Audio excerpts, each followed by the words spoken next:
My husband, John, who had a liver transplant, was discharged from the hospital before I was and cheerfully said this to me.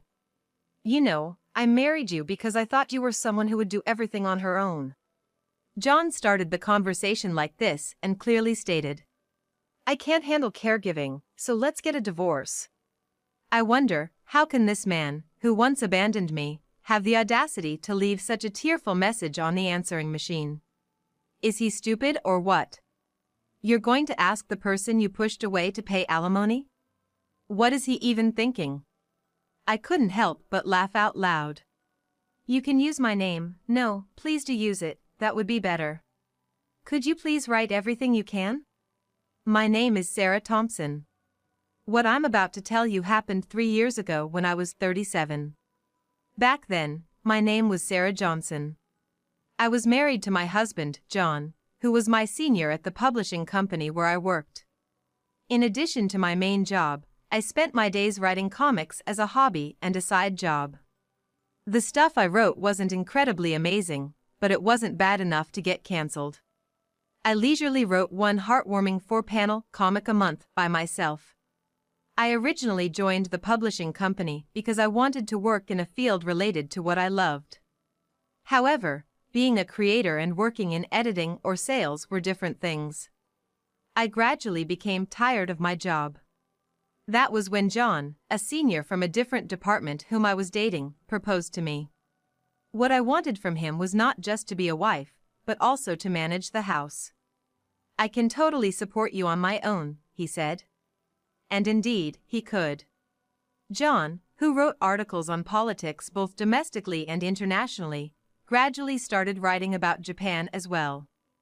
Eventually, he went freelance. His sharp insights during late-night political debates and his frank manner of speaking became popular on social media, and he started getting invited to various TV shows. He also launched his own political commentary YouTube channel and gained a steady fan base. I watched his growing reputation from the sidelines while I took care of the housework. I drew my comics on a tablet, mostly alone. After getting married, even my parents and in-laws who used to ask about children eventually stopped bringing it up. In fact, during family gatherings, my in-laws would apologize to me, saying they felt sorry that their son was putting everything on my shoulders. We didn't have children. We just couldn't. It would be a lie to say I wasn't sad about it. When I first got married, I wanted to have children with him and build a bright, happy family. However, his lifestyle was just too different from mine. Coming from a fairly wealthy family, John was a hard worker and a partygoer.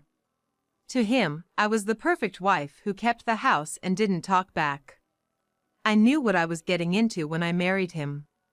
Running away from my previous situation played a part in my decision to get married, but can you really call it a marriage when, despite not being on a work assignment or separated, he only comes home once or twice a week? While I wrote my cheerful comics, I occasionally found my own creations unbearable. However, something seemed off about John when he came back home one day. He looked terribly fatigued right from the moment he woke up, and he had no appetite. I've been busy lately, and I've been out drinking with the crew and guests from the video shoots. I've been thinking about this for a while, but don't you think you've been drinking more than before? I can't help it, it's socializing. But building relationships is the most important part of my job right now. When he put it that way, I couldn't say anything back, especially since I used to be in that industry. And the part that I disliked about my previous job was precisely this. But as a wife, I couldn't just stand by and watch him increase his drinking.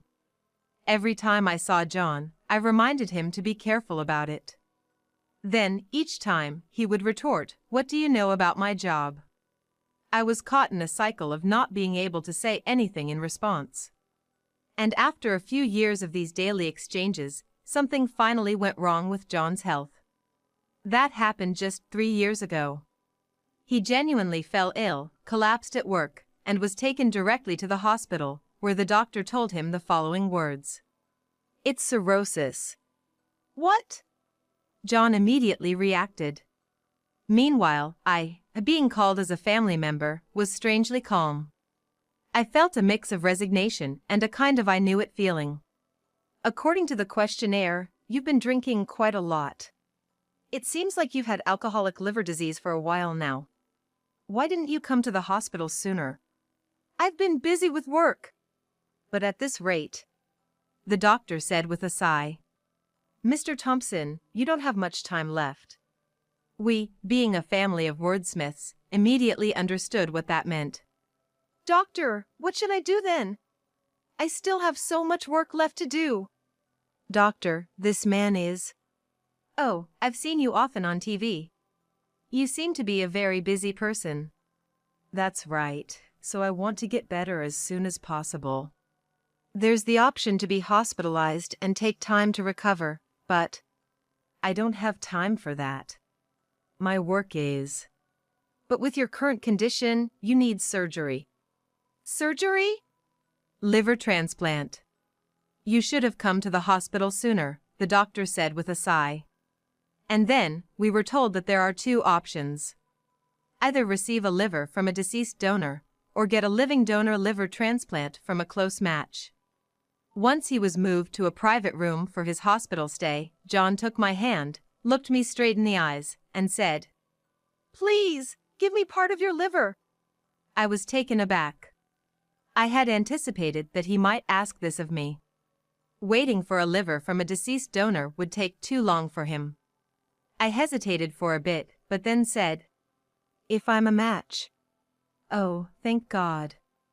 Thank you. You really are the best wife," he said, hugging me. I couldn't remember the last time he had done that. That's how much we had lost touch with each other. Maybe I still had a sliver of hope that this would make him turn his attention back to me. The tests showed that my liver was fit for transplant. Hearing the news, my in-laws blamed John for his unhealthy lifestyle and shed tears of gratitude for my offer. "I'm really sorry, Sarah. It's all because of this guy's unhealthy lifestyle that we've caused you trouble. No, if this had happened when I wanted kids, I might have said no. But now, I guess it was meant to be." John, who was listening from behind, was pouting and texting someone on his phone. I was admitted to the same hospital room for tests and surgery, and fortunately, the surgery was successful. John's prognosis was good. On the other hand, mine was not. In living donor transplants, there's a small risk of complications for the donor. I didn't think it would happen to me before the surgery, but I was too optimistic. I ended up being one of the unfortunate few. John was discharged from the hospital before me and returned to work right away. He even used his condition and the transplant as material for his job. I spent my days in bed watching his videos, and there was one thing that puzzled me. John, with a big smile on his face, said he was grateful to the liver donor. However, he never once mentioned that the transplant was a living donation from his wife. What's up with that guy? Exactly, he should have mentioned Sarah in a situation like this. My in-laws understood as they watched the video together. It's okay, I couldn't do much even when I lived with him, and I couldn't have kids. It's not about that. My mother-in-law was especially angry on my behalf. Anyway, has he even visited you in the hospital since he was discharged? He hasn't, right? My in-laws were grateful, but having them get angry on my behalf every single time was exhausting. Besides, he's paying for the hospital bills. It was a long hospital stay, and my mother came from far away to be with me, which made me feel guilty. That's true, but you are a married couple, so he should be doing that. Watching my mother and in-laws argue for my sake was really hard, but it wasn't something I could simply dismiss. While enduring my poor condition, all I could do was distract myself with my tablet every day. I never thought I'd be so grateful to be someone who usually draws on a tablet alone. I even shared about my hospitalization on my social media account as a manga artist. Words from unknown fans made me incredibly happy. Nevertheless, my recovery was slow, and I was told I needed a second transplant. On a certain day, waiting for that surgery, a visitor came while I was constantly feeling weak all over my body. At that moment, my mother was out, and I was alone. "Hey, long time no see." "You?" "Yeah, I'm feeling better than before thanks to your liver." "Really? So, you don't drink alcohol now?" "Yeah, openly saying that. No one even invites me for drinks." "That's good." I was furious inside, listening to John speaking cheerfully. Whose fault did he think this was? But at that time, I didn't have the energy to express my anger. "So, why do you think I came here today?" "What?" "I married you because I wanted someone to take care of the house properly." I inadvertently sat up. "You can't do that right now, can you?" "What are you talking about?" "I mean, I married you because you were someone who could do everything on her own. It even helped me escape from my parents' pressure to get married. And it was a good thing we didn't have kids." "I wanted them, you know." I had wanted kids. I really did. We had even talked about it. That's why I'm here today." "What?" "Well," he began, speaking clearly, "I can't handle caregiving or anything like that. So, let's get divorced." That was what John told me 3 years ago. Now, I've returned to my maiden name, Johnson, living alone in an apartment, and I've started working on my manga again. I was working on a draft for my series that day, when suddenly my phone rang. It was John. I ignored it. After about 20 rings, the call ended. But 10 minutes later, it started ringing again. I didn't want to hear his voice anymore, so I set my phone to send him straight to voicemail with a message asking him to leave a message. Then he said, "Please, pick up the phone. I'm in deep trouble right now and I need your help. You're making good money these days, aren't you? We used to be close, remember? Please, I'm begging you." Actually, my wife. At that point, I could feel the anger that I had felt back then beginning to burn inside me again. I reached out to someone through the messaging tool on my tablet. "Oh, what's wrong, Sarah?" "Thank you for asking. Mr. Smith, I've been receiving strange calls from my ex-husband, John." "That sounds serious. I'll be right there." Mr. Smith is someone I know from the publishing company that published one of my books.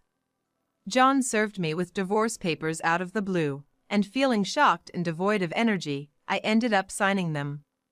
"I'll give you your share of our assets, so use that to pay the hospital bills," he said. By that point, our shared assets had been significantly reduced due to hospital and surgery costs. In other words, even after paying all that, John just wanted to get rid of me. Honestly, at that time, I didn't even care about going through a second surgery anymore. But when I posted on social media that I was scared about the surgery, I got a lot more responses than I had expected. "Please don't talk like that. Please hang in there and go through with the surgery. We'll wait forever for you to resume your series." Those words made me so happy that I drew a short comic about my situation and posted it. And then, I got more responses. Maybe if I keep writing about my current situation, everyone will be happy. That's what I thought. Since then, I've been drawing comics about my health condition, upcoming treatments, and my feelings as much as possible every day. Initially, I just added explanations to single drawings and posted them in series. Gradually, not only did the responses increase, but I also started to enjoy the drawing itself.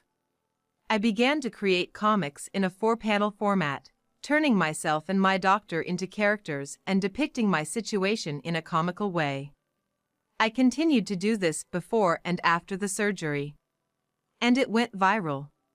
Even when I was still in pain after the surgery, when I asked for my tablet or smartphone, my mother would give it to me, albeit with a resigned look on her face. She knew that it would make me smile. This viral moment on social media led to a book deal from a publishing house. Mr. Smith was the person in charge at that time. The drawings are pretty rough, is that really okay? I was worried about that. The series I had been working on was a solo project, but I had always made sure to produce high-quality work. However, the things I posted on social media were more like rough sketches. That's what's so good about it. Really? Yes. It's proof that you were in a state where you could only draw rough sketches, but then you found hope and gradually started to pull yourself together. I see, I thought. In the end, the diary of my illness published as a book became an unusual hit, being the first popular comic on social media in my career. The second surgery went well, and the record of my recovery was published as a sequel. Given the content, I started receiving a lot of media interviews, and suddenly I, the artist, became famous.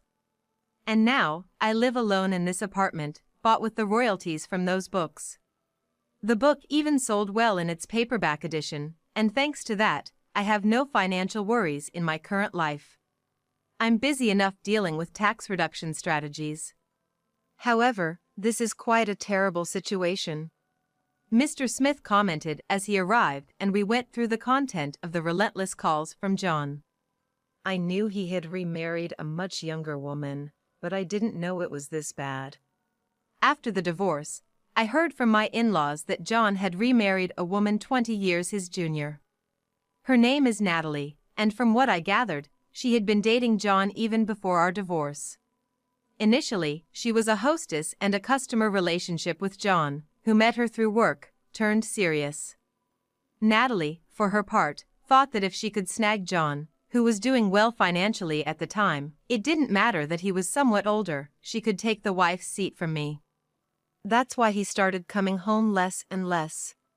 It's a good thing we broke up, really. But then John's liver gave out, and he needed a transplant. That's where I came in. After a liver transplant, it becomes difficult for a woman to get pregnant.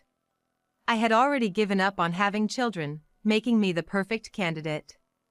Maybe he wanted to have children with Natalie.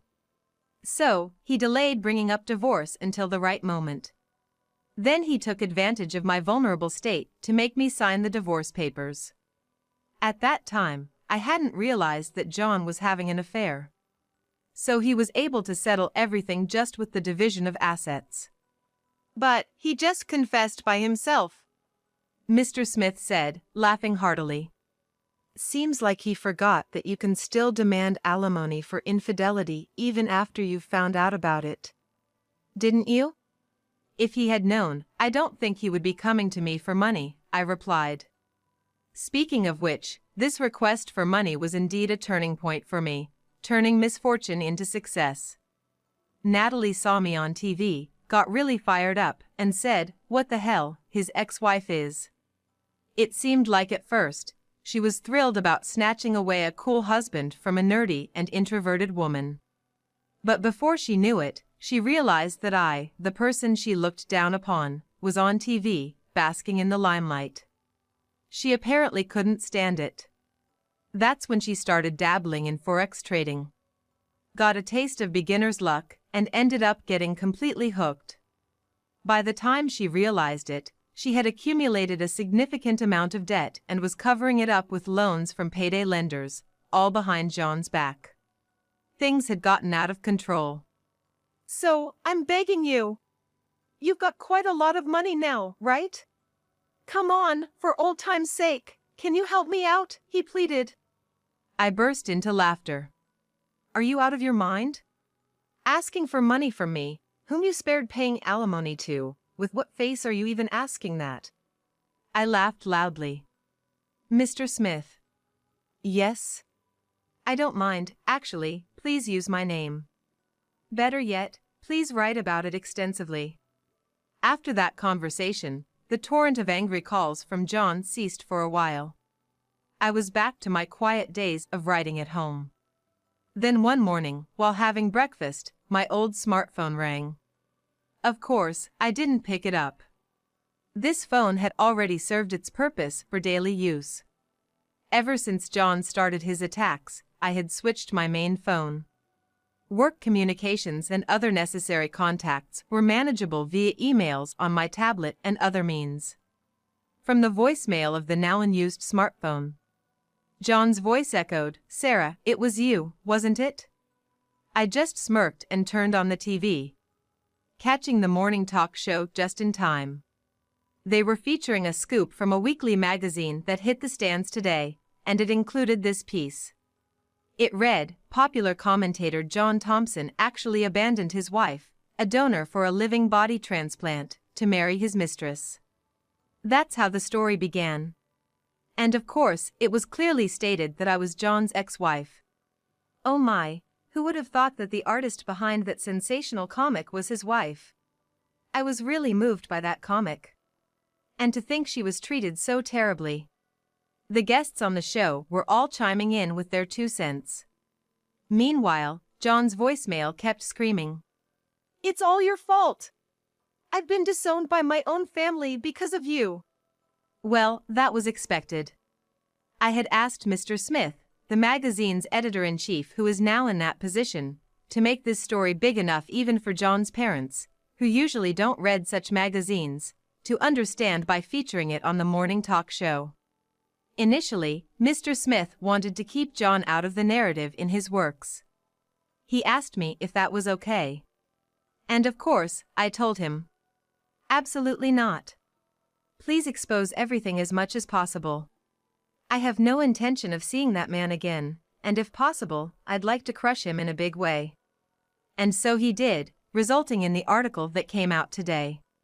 "Because of you, my father told me that I won't be able to receive the inheritance that was supposed to come my way one day." I don't know anything about it. I answer to the voice on the answering machine. Yes, I really don't know anything about it. After all, I only spoke the truth. The fact that my ex-husband had to be hospitalized and undergo surgery was not something I thought necessary to mention at the time. It wasn't particularly relevant to my comic. But now, things are different. I've been dropped from the shows I had contracts with, and the plan for the book I was going to release has been scrapped. The number of subscribers to my channel is plummeting. What are you going to do about it? That's why I'm telling you, I don't know anything about it. I'll sue you. Who are you kidding? I have more grounds to sue you for our divorce reasons. And with that, I burst into laughter again, all by myself. Later on, John was disowned by his wealthy family. On top of that, he had to somehow repay the alimony and debts I demanded after our separation. It seems his new wife Natalie thought that with John's savings, they would manage somehow, even with some losses. But the truth was, John's work had always been like running in place. He wrote books and appeared on TV, earning a decent income. But on the other hand, the expenses for research trips for his books and production costs for his video channel were not negligible. In other words, his savings were in a constant cycle of increase and decrease. At the time of our divorce, his popularity surged as he made a comeback as a commentator after recovering from his illness. His viewership and subscriber numbers increased, and even after deducting medical expenses, he was making a good profit. But popularity is fickle, and the entertainment world is harsh. His reputation fell. As he left his overcoming illness narrative for another woman, especially when his new wife Natalie made foolish mistakes despite having an intellectual husband, he lost a significant portion of his female fan base. Nevertheless, he still had to pay off his debts. John ended up selling his condominium to repay them. Afterward, the two of them moved to a cheaper apartment, but their days were filled with endless arguments. "It's your fault for not managing the house properly. That's why we couldn't sell it for a higher price." "You were the one who said I could do whatever I wanted," were the kinds of conversations they had. And then, his work opportunities drastically decreased. Realizing he needed to do something big to turn things around, John made a major decision. With just a simple set of equipment for video streaming, he set off for conflict zones around the world. He aimed to make a comeback with live broadcasts from the field. I was genuinely surprised when I heard about it from the lawyer who was in touch with John regarding the alimony. On the other hand, Natalie tried desperately to stop John's reckless action, but eventually, she gave up and returned to the nightlife. It seems that the debts Natalie had made could not be repaid just by selling John's condominium. Even the lawyer lost track of their whereabouts after that. As for me, since John's actions were exposed in a magazine, my name became well known again, resulting in the decision to reprint my comic books. It seems that the perception of the same book can change depending on the situation. Thanks to that, I've received a bit of unexpected income on my end. However, it hasn't really changed my own lifestyle much. I'm not completely healed physically, so I'm taking things at a slow pace, working on my comics while keeping my interactions with the media to a minimum. My ex-in-laws still show me affection, almost as a replacement for their estranged son. Even though my mother and I sometimes argue when she visits, we generally get along well. Now, my mother occasionally goes on trips with my father and ex-in-laws, just the four of them. Mr. Smith is a bit of a different story. Since he went out of his way to help me with this whole ordeal, we've started to occasionally meet for tea or meals. Since I'm not in the best of health, we avoid drinking. My parents and ex-in-laws have asked if there's any chance of us getting married, but to be honest, I've had enough of marriage. Mr. Smith isn't interested in marriage either, so being just friends, with a bit of distance between us, feels comfortable. When I told this to the four of them, they seemed to have mixed feelings of disappointment and relief. From now on, I just want to live my life at my own pace, without being swayed by anyone else. Nice and easy, at my own pace.